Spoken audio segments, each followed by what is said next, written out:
오늘 특별히 제 마음속에 우리 이명도 장로님 오실 때 기도하시는데 참 은혜가 되기도 했고 또 감사하기도 했고 그랬어요.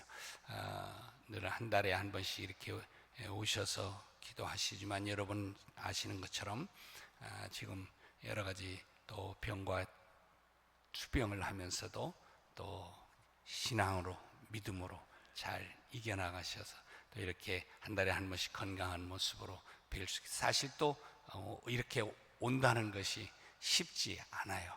근데 이렇게 사명을 감당하면서 또 여러분의 기도에 보답하는 마음으로 오시는 것이라 생각하는데 우리 다시 한번 격려와 축복과 또 함께 박수로 함께 할게요. 네, 고맙습니다.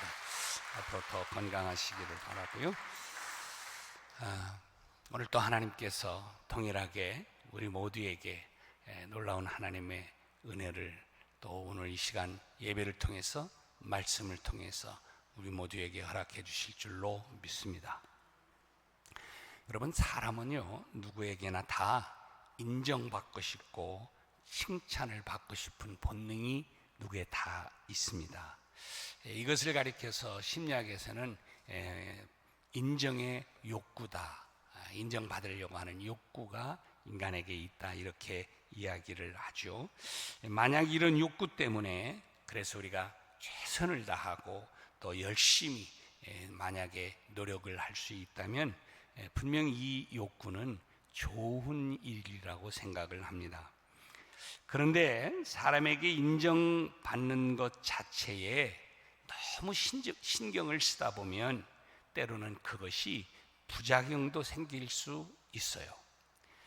잘 보이려고 너무 신경을 쓰다 보면 좀 과장하게 되고 사람이 또 외식하게 되고 또 위선에 빠지게 되는 이러한 실수를 하게 되죠. 그리고 또 사람들의 반응에 따라서 너무 일희일비를 하다 보면 사람이요 피곤해지고 또 자신의 참 모습조차도 상실하기가 쉽습니다. 그러므로 사람에게 인정받는 것이 나쁠 것은 없지만 대단한 것도 아니다 하는 것도 우리가 놓쳐서는 안 됩니다. 그 이전에 정말 피조물인 우리는 창조주이신 하나님에게 인정을 받는 게 더 중요하다라는 생각을 합니다. 왜 그렇습니까? 하나님은 우리 인생의 모든 것을 속속들이 살피시고 또 우리를 감찰하시는 분이고 우리 인생길을 주관해 가시는 분이 하나님이시기 때문에 그렇습니다. 따라서 우리는요 그 하나님에게 정말 잘 보이는 게 중요합니다. 그렇게만 여러분 된다면 하나님께서 여러분을 인정하시고 여러분의 삶을 축복해 주시리라 믿습니다.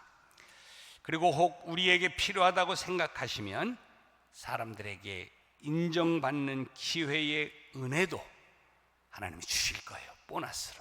그러니까 세상에서도 또 사람들로부터도 인정받도록 하나님이 덤으로 축복해 주신다는 얘기죠. 여러분, 다윗이 그런 인물이었습니다. 그는 소년 시절에 이미 하나님에게 인정을 받았죠. 그리고 일평생 하나님께 정말 인정받기 위해서 최선을 다했던 사람, 바로 그 사람이 다윗입니다. 물론 그는 사람에게도 인정받는 인물이었죠.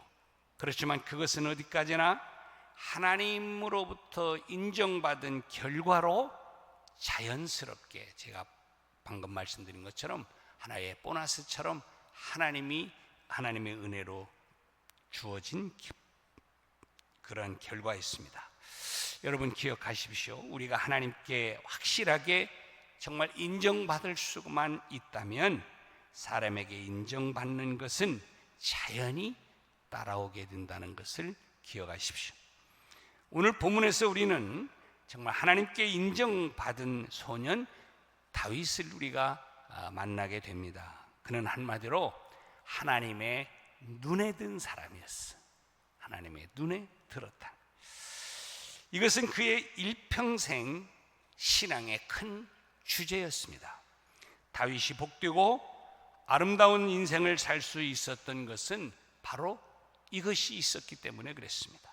저와 여러분도 정말 다윗의 신앙을 본받아서 하나님으로부터 인정받고 또 하나님의 눈에 들어서 또 우리의 인생을 복되게 살아가면서 하나님께 영광 돌릴 수 있는 우리의 삶이 되시기를 주님의 이름으로 축복합니다.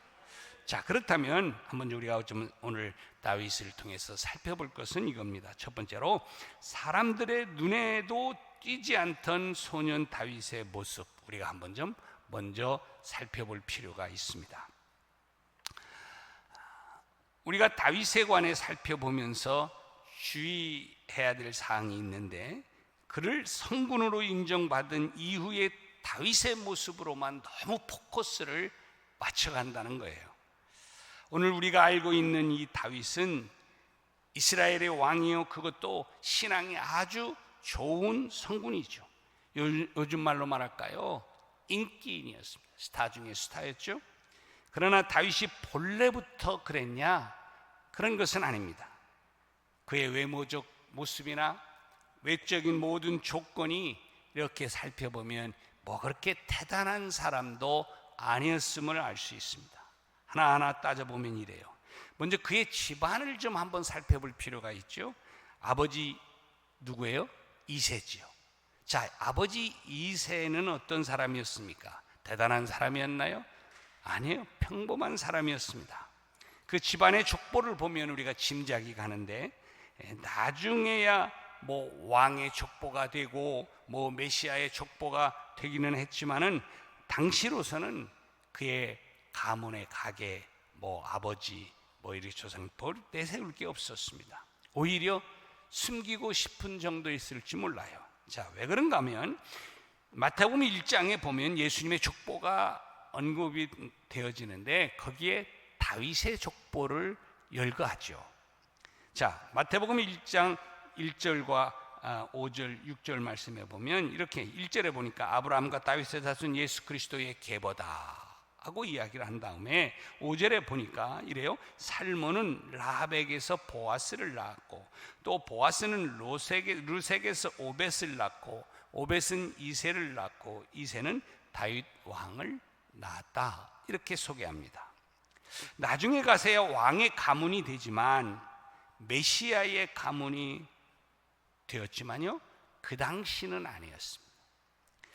다윗의 고조 할머니가 누구였나요? 오늘 여기 소개하는 거 보니까 기생이었어요. 기생 라합.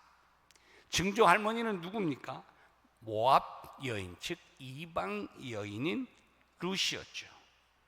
그러니까 정통 유대인의 시각에서 보면 뭐 그리 대단한 집안이 아닙니다. 별 볼 일 없는 집안이라고 볼 수 있죠. 또 그가 살던 동네는 어디였습니까? 베들레헴입니다. 지금이야 뭐 베들레헴 하면 예수님이 태어난 동네이기 때문에 뭐 유명한 게 됐지만 당시에는 성경이 소개하는 것처럼 뭐 아주 작은 동네, 시골 마을이었다, 이렇게 소개하잖아요. 이런 동네였습니다. 다윗은 이렇게 시골 구석에 별 볼 일 없는 집안에서, 그것도 팔남, 이녀 중에 막내, 꼴찌로 태어났습니다. 그렇다고 형들에 비해서 뭐 내놓을 만한 대단한 것이 있었느냐? 별로 없었습니다. 그래서요, 다윗은 어떻게 보면 어디를 봐도 주목받을 만한 사람이 되지 못했습니다. 그런데 놀라운 것은 사람들에게 있어서는 주목받을 만한 게 그에게 없었는데 하나님으로부터 인정을 받게 된다라고 하는 것이 우리의 시선을 끄는 것입니다. 자, 오늘 읽은 말씀을 보면 그 당시에 제사장이고 선지자였던 누구예요? 사무엘이 등장합니다. 그는 하나님의 명령을 받고 그 마을을 방문하죠. 하나님께서는 이미 사울 왕을 패하시려고 작정을 했습니다. 그리고 차기 왕을 세워야 될 것을 이제 생각하시면서 지금 그 차기 왕을 미리 기름 부을 것을 말씀한 거예요. 자, 구약 시대에는 여러분 직분을 맡길 때에 하나님이 선택하신 사람을 이제 기름 붓는 의식이 있었잖아요. 자, 사무엘은 그 명령을 받고 지금 이새의 아들 중에서 차기 왕을 세우려고 찾아간 것입니다. 자, 그런데 사실은요, 이 당시에는 아직 사울 왕이 죽은 게 아니에요. 살아 있습니다. 시퍼렇게 살아 있는데 은밀하게 이 제사 의식을 거행한다고 하는 것 쉽지 않습니다. 자, 그런 형식을 가지면서 이새의 아들들을 초대했습니다. 그들은 요즘 식으로 말하면 초대를 받고 정말 목욕제게 하고 제일 좋은 이러한 차림을 하고 지금 모였을 거예요. 엄청난 일이니까. 그런데 다윗은 어떻게 됐습니까? 그런 자리에 초대를 받지 못했습니다. 아마 아버지가 막내둥이에는 여러 가지로 해당이 안 될 거라고 생각을 하고 제껴놓았습니다. 왜 그랬을까요? 물론 사정이 여러 가지 있었겠죠. 뭐 소규모 이제 농사를 짓는 이런 농가였기 때문에 뭐 따로 종들도 없었을 거고 뭐 아들들이 다 이제 맡아서 하는데 지금 나머지 아들들을 집에 이제 대기시켜야 하니까 이 양들을 돌봐야 하잖아요. 누구는. 그래서 이 막내 다윗, 쉽게 말하게 필요 없는 이 다윗을 막내를 너 저 가서 양을 좀 보라 이렇게 이야기한 것이죠. 여러분 생각해 보세요. 자기 아버지도 그랬으니 여러분 다른 사람들의 눈에 비춰진 다윗 뭐 그렇게 대단했겠습니까? 여러분 예나 지금이나 세상은 다 그렇습니다. 인물을 평가할 때에 어떤 외모나 아니면 어떤 스펙이나 이런 것을 가지고 평가합니다. 나이, 외모, 학력, 재력, 경력, 그의 지위 이런 것을 가지고 그를 평가하게 되죠. 그런데 다윗은 이런 조건에 하나도 부합되는 게 없었어요. 만일 하나님이 그를 뽑아주지 않았더라면 그는 평생을 양이나 치다가 인생을 끝냈어야 될 사람이 누구예요? 다윗입니다. 그런데 여러분 아시는 것처럼 그의 소년 시절 그날 그 시에 놀라운 일이 벌어졌습니다. 하나님이 그를 모시고 기뻐하셨고 그를 차기 왕으로 세우신 것입니다. 다른 사람들은 다윗을 주목하지 않았지만 하나님은 그를 어려서부터 주목을 해 본 것이죠. 그러면서 여러분 다윗은 인생이 달라지기 시작한 거예요. 여러분 오늘 우리도 마찬가지입니다. 혹시 사람들에게 인정받을 만한 외모나 능력, 어떤 조건이 좀 부족하다고 실망합니까? 괜찮습니다. 여러분 위축되지 마십시오. 실망하지도 마세요. 하나님께 인정을 받을 수만 있다면 정말 괜찮습니다. 하나님의 역사가 다 그런 가운데 속에서도 일어나기 때문에 그렇습니다. 성경에 언급되는 하나님으로부터 쓰임받은 사람들 가만히 보십시오. 하나님은 외적으로 잘난 사람만 다 쏙쏙 뽑아다가 쓴 게 아님을 알 수 있습니다. 오히려 연약하고 부족하고 소외되었을 수밖에 없는 그런 사람이라 할지라도 하나님의 마음이 든 그 사람을 하나님이 사용하시고 그를 축복하셨다는 사실을 우리가 잘 압니다. 여러분 고린도전서 1장 26절부터 29절 말씀을 보면 이런 부분을 이제 알 수가 있는데 이렇게 말해요. 형제들아 너희 부르심을 보라. 육체를 따라 지혜로운 자가 많지 아니하며 능한 자가 많지 않으며 문벌 좋은 자가 많지 않도다. 그렇잖아요. 우리를 보고 하시는 말씀, 나를 보고 하시는 말씀 같지 않습니까? 그런데 27절에 그러나 하나님께서 세상에 미련한 것들을 택하사 지혜 있는 자들을 부끄럽게 하려 하시고 세상에 약한 것들을 택하사 강한 것들을 부끄럽게 하시며 하나님께서 세상에 천한 것들과 멸시받는 것들과 없는 것들을 택하사 있는 것들을 폐하려 하시나니 이는 아무 육체도 하나님 앞에서 자랑하지 못하게 하려 하심이라. 그러니까 부족하고 연약하고 주목받지 못하는 그 사람을 택해서 하나님이 쓰심으로 말미암아 하나님 이 모든 것은 인간이 자랑할 것이 없다라고 하는 사실을 증명하고 하나님이 하셨다고 하는 것을 드러내려고 하신다, 이런 말씀이죠. 사실 그래요.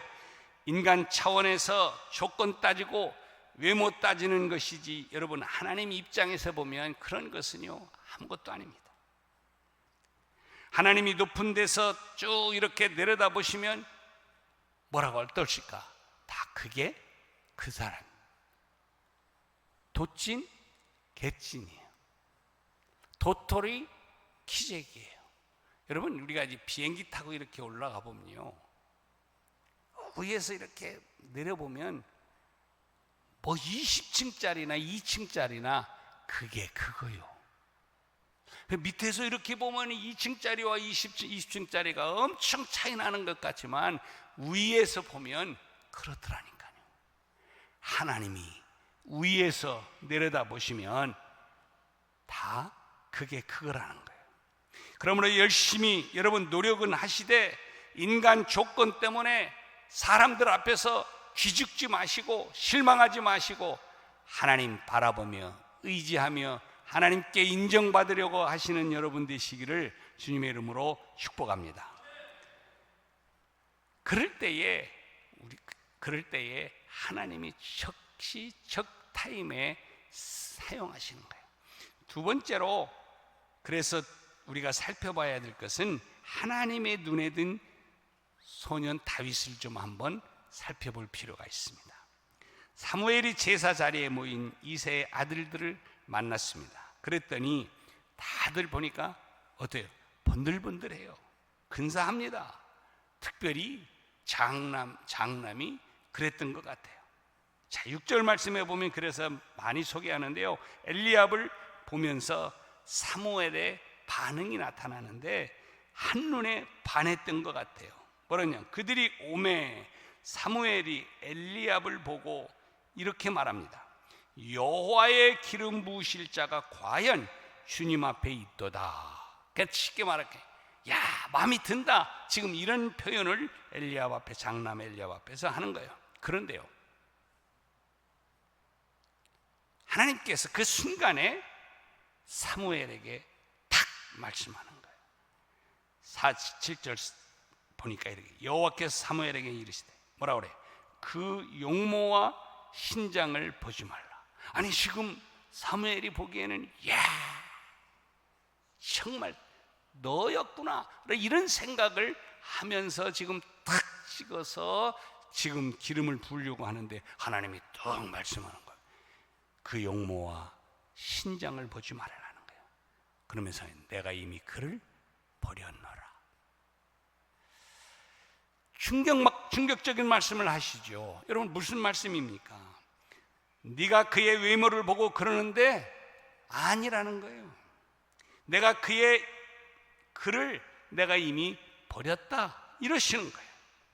그리고는 이어서 하나님이 엘리압을 버린 이유를 밝히시는 거죠. 자, 7절 하반절에 보니까 내가 보는 것은 사람이 보는 것과 같지 않다. 그러면서 유명한 말을, 사람은 외모를 보지만 나 여호와는 뭐를 본다? 중심을 보느니라. 이렇게 말씀. 여러분 여기 중심을 본다는 말은 한마디로 마음을 본다는 거죠. 그죠? 그의 마음을 보신다는 거예요. 그의 영혼, 하나님 사랑에 대한 그 뜨거움, 그의 인격, 그 안에서 다져진 인격, 이런 것을 본다. 이게 하나님의 말씀이에요. 여러분, 오늘 여기 말씀을 보면서 우리가 깨닫는 게 있어요. 하나님의 눈은 사람의 눈과 다르구나. 하나님의 눈은 감찰하시는 눈, 불꽃 같은 눈이라고 성경이 말씀하잖아요. 잠언 16장 2절 말씀에 보면 이런 말씀이에요. 사람의 행위가 자기 보기에는 모두 깨끗하여도 여호와는 심령을 감찰하시느라. 하나님의 눈은 우리의 마음을 감찰하시고 꿰뚫어 보신다, 그런 눈이시다, 이런 이야기를 하는 것이죠. 그러니까요, 사람은 겉모습만 이렇게 보지만 하나님은 마음속 깊은 곳을 바라보시면서 속속들이 그의 모든 것을 아시는 분이다, 보신다. 무서운 말이에요. 그래서 하나님이 자꾸 제어하는 거예요. 전부 다 제어하는 거예요. 여러분, 저는 이 말씀을 묵상하다가 그런 생각을, 엘리야부터 재요. 첫째, 둘째, 셋째, 넷째, 아니야 하고 재놓은 것이 바로 내게까지도 그렇게 남들이 보기에는 그래 당신 이렇게 생각을 했는데 아니야. 큰일이죠.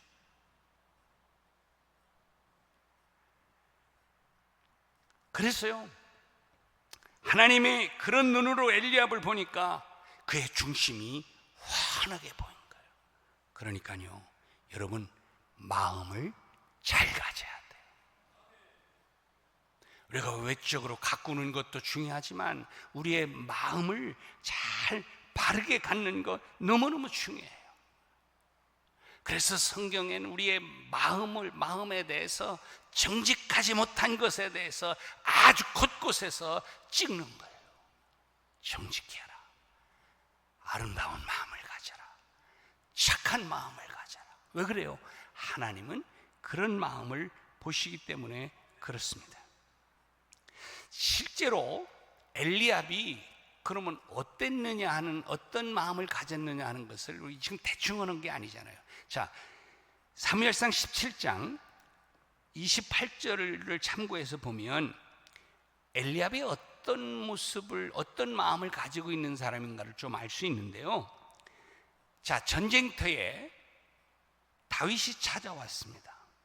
근데 다윗이 그걸 보면서 다윗에게 막 노를 바랍니다. 그러면서 양들은 어떻게 하고 네가 지금 건방지게 지금 여기가 어디라고 지금 왔냐, 막 핀잔을 하면서 면박을 주는 모습을 우리가 성경을 통해서 알 수가 있어요.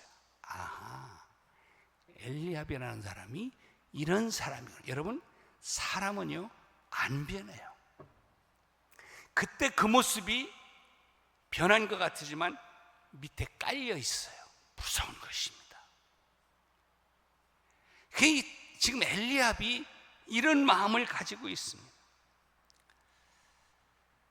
그래서 그는 사무엘이 말하는 것처럼 외모가 잘생기고 정말 남자답고 터프한 그런 사람인지 멋진 사람인지는 모르지만 여러분, 그는 인격이 갖추어지지 못한 사람이에요. 쉽게 말할까요? 내면이, 마음이 아름답지 못한 사람입니다. 그래서 중요한 거예요. 하나님은 거절하는 거예요. 여러분, 사람들이 아무리 인정하고 좋게 여기고 외모를 보고 그를 따른다고 할지라도 하나님이 제껴놓으면, 하나님이 선을 거놓으면 무슨 의미가 있습니까? 지금 엘리압이 그런 거예요. 다행히 사무엘은요 얼른 알아차리고 다음 사람을 뽑아요. 둘째 아비나답을 보죠. 근데 그도 역시 비슷했던 것 같아요. 셋째 삼마 역시 마찬가지. 이렇게 7명이 흘러가요. 아니라는 거예요. 다 아니라는 거예요. 사랑하는 여러분, 얘도 걔도 그리고 너도 이러면은 이게 얼마나 속 터질 일입니까? 지금 첫째부터 지금 7명을 다 아니라는 거예요. 사무엘이 이상해서 물어요. 그러면 더 이상 아들이 없는가? 궁색해졌죠. 궁색해진 이새가 들판에서 양을 치고 있는 다윗이 하나, 막내둥이가 있다 이야기합니다. 그렇지만 그는 지금 뭐 양이나 치고 있어야 되는 사람이라는 식으로 이야기를 하죠. 그래서 11절에 보니까 아직 막내가 남았는데 그는 양을 치고 있습니다. 뭐 여기에 모든 것이 다 깔려 있는 그런 거죠. 그러자 사무엘이 빨리 그를 불러와라 지시하는 거예요. 마침내 다윗이 그 자리에 섰습니다. 급히 불려온 다윗의 모습, 뭐 치장을 했겠어요? 좋은 옷을 입혔겠어요? 좀 이렇게 보이려고 그럴 여지도 없었을 거예요. 깨제제한 모습으로 그렇지 않겠어요? 땀 삘삘 흘리고 어린 게 말이에요. 그 양을 막 하고 동분서주하면서 막 뛰어다니다가 그러니까 땀 흘리고 이 목동의 옷차림이 뭐 그렇게 대단했겠어요? 그런 모습으로 딱 있는 거예요. 그런데 아마 사무엘의 눈에는 아니 하고 막 갸우뚱거렸을 거예요. 그런데 하나님이 뭐라고요? 그에게 기름을 부어라 이러는 거예요. 자, 12절 보겠습니다. 12절 같이 한번 읽어보겠습니다. 시작. 이에 사람을 보내어 그를 데려오매 그의 빛이 붉고 눈이 빼어나고 얼굴이 아름답더라. 여호와께서 이르시되 이가 그니 일어나 기름을 부으라 하는지라. 여러분, 근데 이 말씀을 보면서 지금까지 외모에 치중하지 말아라 이렇게 얘기했잖아요. 근데 여기 딱 보니까 뭐예요? 그의 눈빛이 붉고 눈이 빼어나고 얼굴이 아름답더라 이렇게 얘기. 그게 그 소리 아니요? 이렇게 생각할지 몰라요. 근데 여러분, 이 말은요, 이 내면에서 흘러나오는 모습이 그의 눈동자나 말이나 모습이나 즉 다시 말할까요? 인상으로 흘러나오는 걸 여러분 보지 않아요? 저 사람은 생긴 건 별거 아니고 막 깨재재한데 근데 인상이 왠지 호감이 가고 좋은 사람이 있어요, 없어요? 잘 모르겠어요? 옆에 봐, 옆에 멀리 생각하지 말고. 인상이 어때요? 우리 성남중앙교회 교인들은 다 인상이 좋아. 뭐 성남동 촌동네지만 뭐 이렇게 화려하진 않아, 멋져 보이진 않아. 그렇지만 거기에 인상이 범상치 않아. 끌려. 야, 눈동자가 살아있어. 응? 여기 얼굴의 모습에서 정말 이렇게 막 호감이 가는, 그냥 가까이 하고 싶은 이런 매력덩이, 볼매? 흔히 요즘 그러대. 볼매가 뭐예요? 볼수록 매력이 있는 사람. 지금 다윗이 그런 것 같아요. 여러분, 우리가요, 사람을 이렇게 볼 때 외모가 좋은 사람이 있고 인상이 좋은 사람이 있어요. 그런데 외모만 보고 이렇게 자꾸 따라가다 보면 이게 언젠가는 실망할 때가 있어요.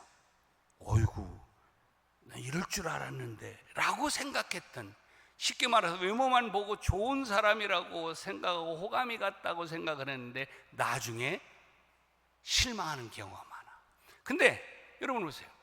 인상이 좋은 사람은요, 처음에는 좀 그런 것 같아. 근데 자꾸 볼매처럼 보면 볼수록 호감이고 눈동자가 막 살아있고 얼굴에는 만면의 웃음기가 다 있고 모든 게 평화로워 보이고, 제가 그래 보여 안 그래 보여? 멀리서 찾지 말라니까. 또 옆에 다시 한번 봐봐요. 빛이 나요 안 나요? 그러니까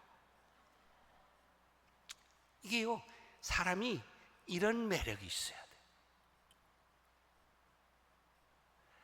지금 다윗이요, 그런 이 말이 오해하지 말라고 지금 제가 말씀을 하면서 지금 이 말씀을 하는 거예요. 여기 아름답다는 말이 잘생겼다 그런 이야기가 아니라, 정말 여러분, 사람은요 마음속에 가지고 있는 평화로움과 넉넉함과 풍성함이 다 얼굴로 흘러나오게 돼 있어요. 도둑 X들 보세요. 그냥 아무리 갖다 바르고 뭐 치장하고 좋은 거 입어도 딱 드러난다니까. 여러분, 오늘 여기 중요한 말씀을 하나님이 하시는 거예요. 이렇게 다윗은 정말 그의 마음속에 하나님을 향하는 이런 마음이 있다 보니까 이 인상이 겉으로부터 이렇게 흘러나와 있어요. 자, 그래서 이걸 13절에서 이렇게, 그러니까 여호와의 감동으로 이렇게 충만해진 사람이죠. 13절을 한번 보면 이렇게 돼 있어요. 사무엘이 기름 뿔병을 가져다가 그의 형제 중에서 그에게 부었더니 뭐라고 그랬어요? 이날 이후로 다윗이 여호와의 영에게 크게 감동되니라. 여호와의 영에게 크게 감동되니라. 그러니까 성령께서 그를 훈련하시고 마침내 그리고 위대한, 우리가 잘 아는 것처럼 성군으로 만드신 것이죠. 그러므로 사랑하는 여러분, 우리가 정말 신경 써야 될 것은 내 외적인 것이 아니에요. 이뻐지면 좋지 뭐.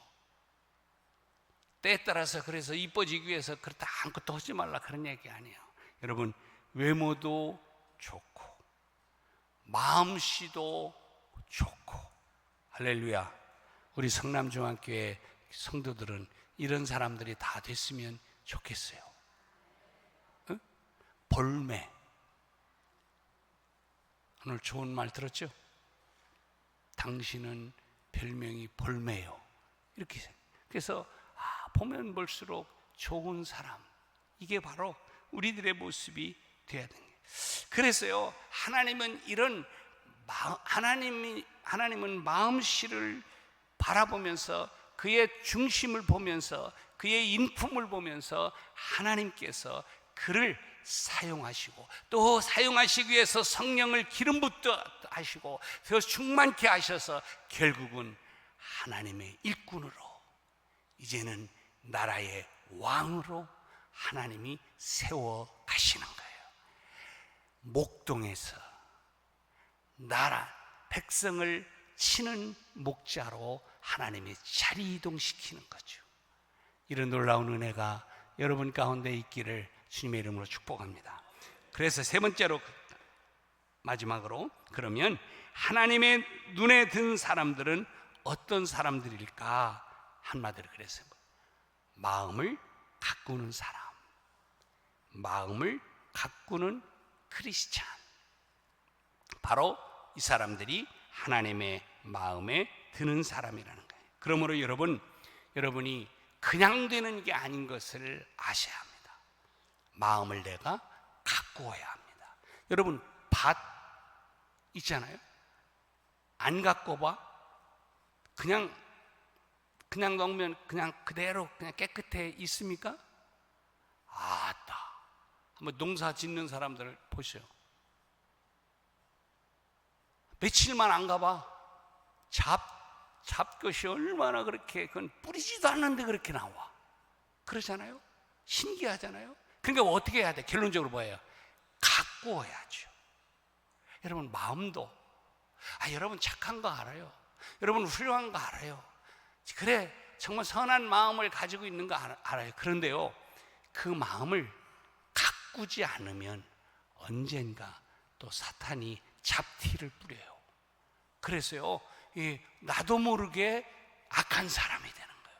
그래서요, 우리는 늘 마음을 가꾸어야 하는 것입니다.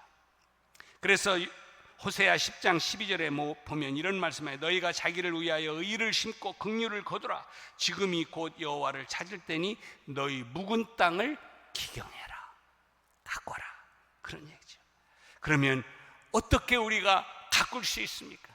내 안에서 사단이 뿌려놓는 이 더러운 죄악들, 악한 마음들, 이런 것들이 자라날 때 어떻게 합니까? 우리가 그리스도 앞에 나가야 되는 것이죠.